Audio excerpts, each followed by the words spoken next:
Do you remember the last time you were genuinely excited about something? Not just kind of interested, actually excited. Like that feeling you had as a kid, waiting for something, and your whole body just couldn't calm down. Now think about your life right now. When was the last time you felt that?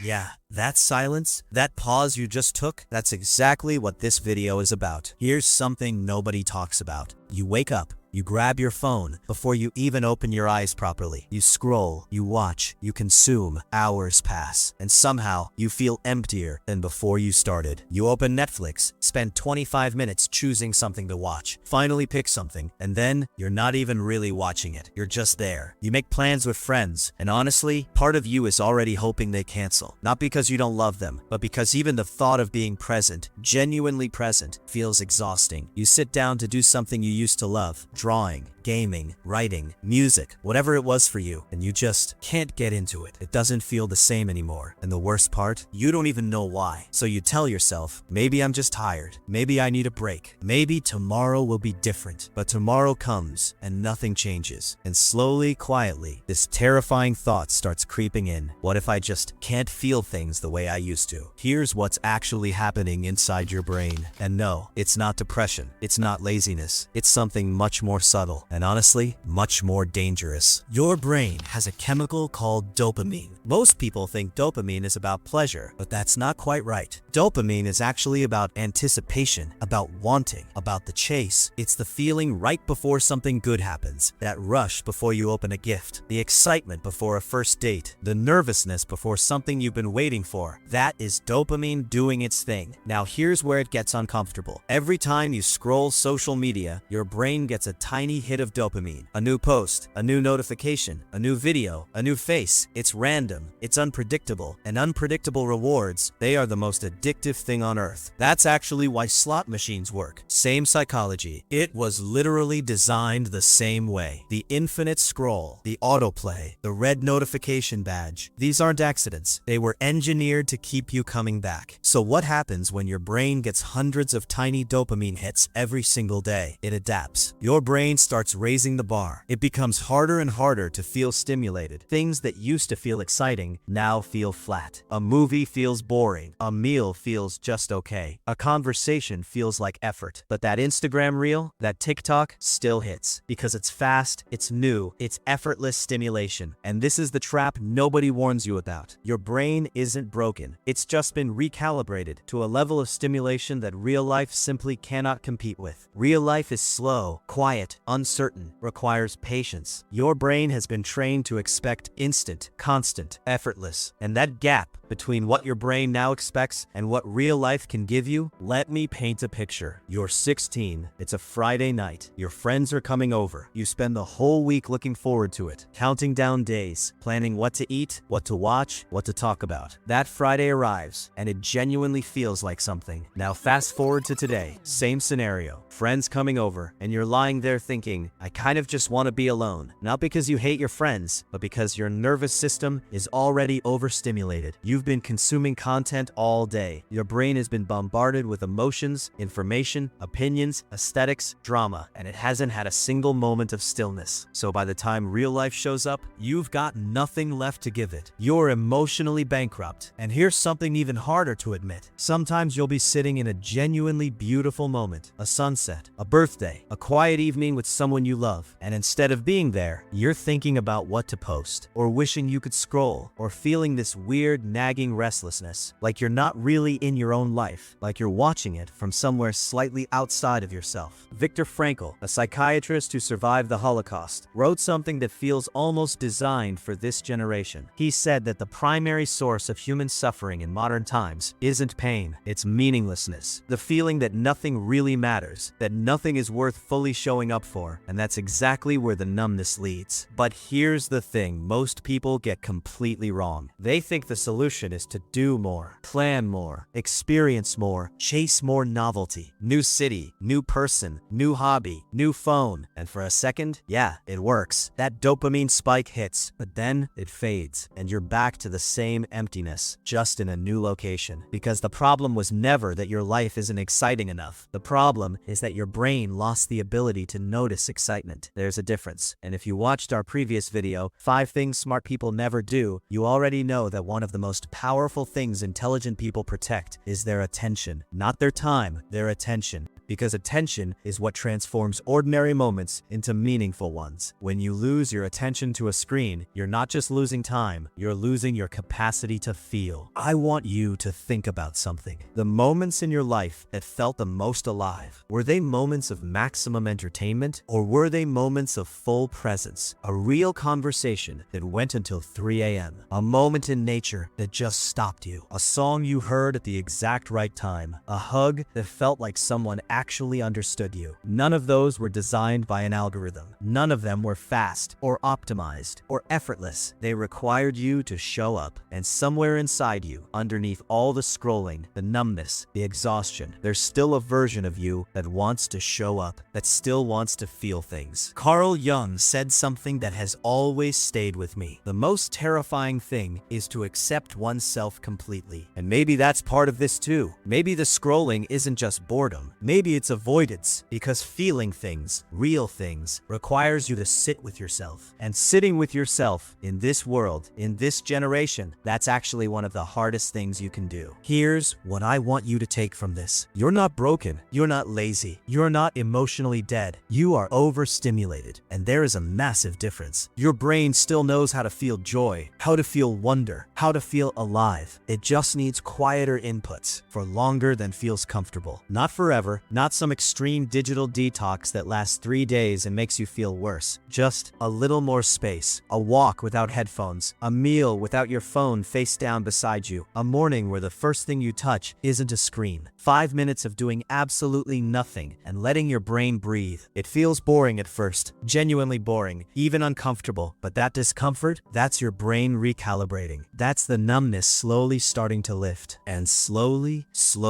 the small things start to matter again. The smell of coffee in the morning, the feeling of sunlight, a song that gives you chills, a laugh that comes from somewhere real. Life doesn't have to be extraordinary to feel exciting. It just has to be felt. If this video made you feel understood, even a little bit, that means everything. Subscribe if you want more psychology content that actually gets what this generation is going through. No lectures, no life hacks, just honest conversations about the stuff we don't usually say out loud. I'll see you in the next one. Take care of yourself.